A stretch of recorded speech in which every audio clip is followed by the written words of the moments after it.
변사국의 기사수첩 변상욱 대기자 나와 계십니다. 네. 어서 오십시오. 안녕하십니까. 예. 네, 사자방.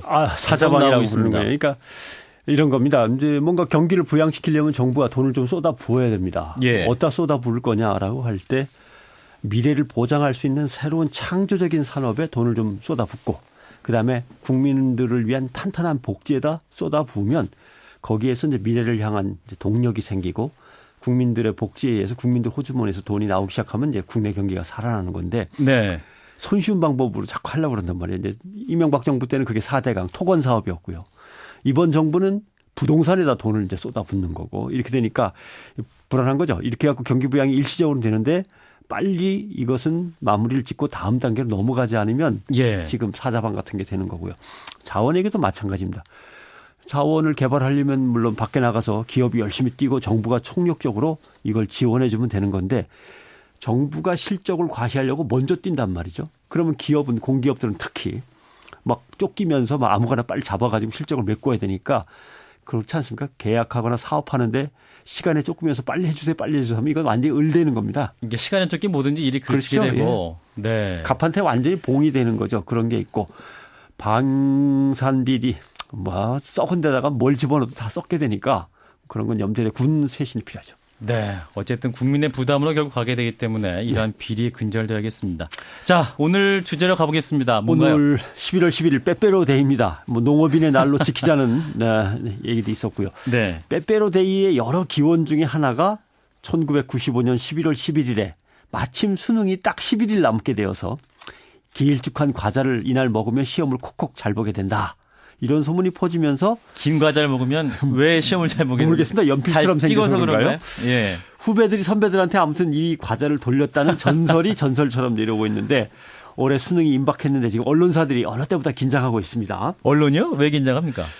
그 최근에 벌어진 수능 세계지리 문제 오답 사태 때문에 그렇습니다. 과연 올해 수능에서는 무사히 넘어갈까? 세계지리 사태로 뭐 교육평가원, 교육부, 학회, 법원까지 정말 무슨 망신을 당했습니다. 예. 피해 당한 학생들은 또 그렇죠. 부모님들의 그러니까 마음은 어땠을까요? 이 수능 시험 문제 하나 잘못되면 사회가 확 한번 뒤집힌단 말이죠. 예.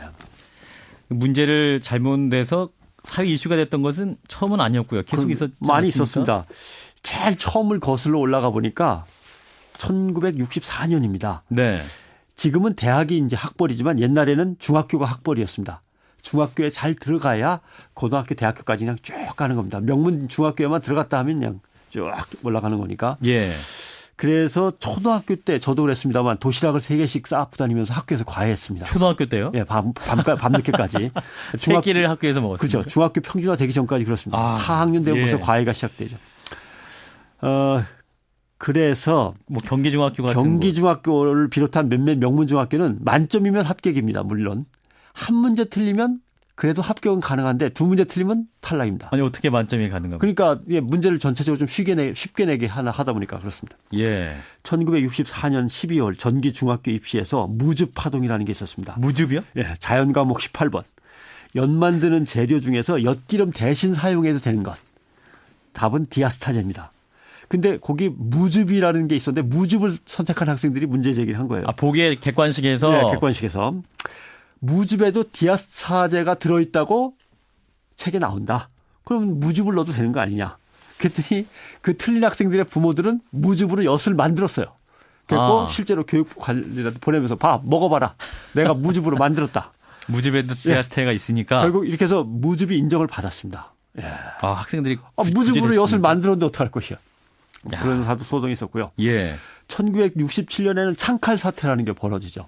창칼 사태는 뭡니까? 미술 13번.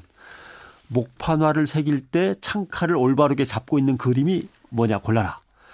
오른손에 칼을 들고 왼손으로 목판을 누르는 건데 낙반 학생 부모들 왼손잡이는 걸 어쩌란 말이냐. 아, 보기에 왼손잡이도 있었군요. 그러니까 왼손잡이 있는 거죠. 그러니까 근데 교육위원회는 오른손만 해당된다 그러는데 경기중학교가 오른손 왼손이 다 된다고 본 거예요. 그러니까 국가에서 임명한 오답과 중학교에서 자체적으로 인정한 답과 이게 틀리는 거죠. 네. 정답끼리.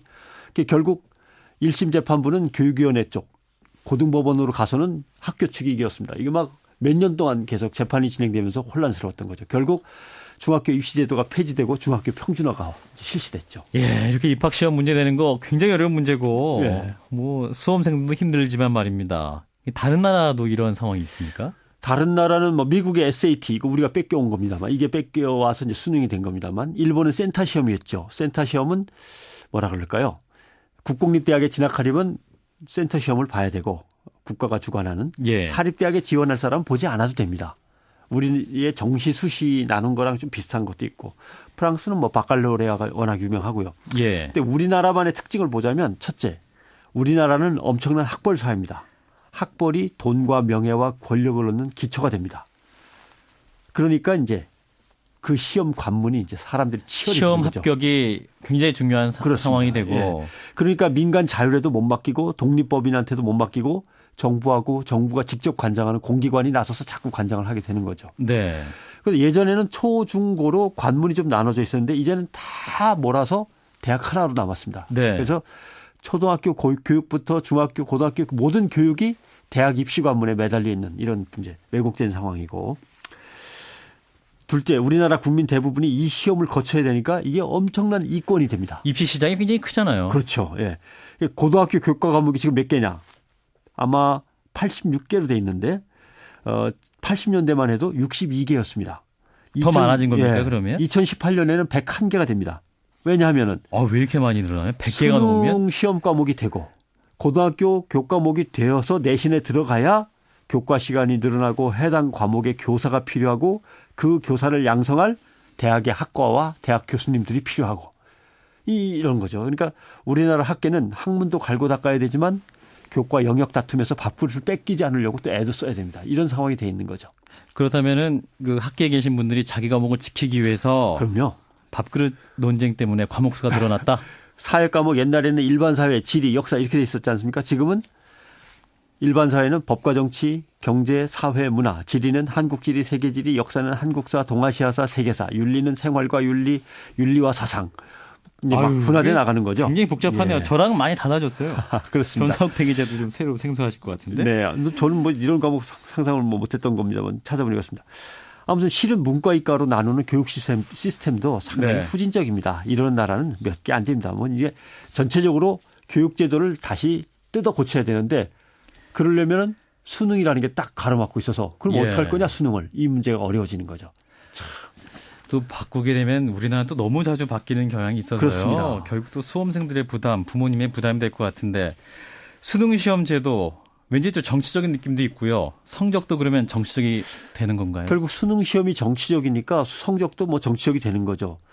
정시의 높은 수능 점수로 입학한 학생들은 수능 점수가 낮은 수시 입학생이나 특별전형 입학생을 아래로 깔아보죠.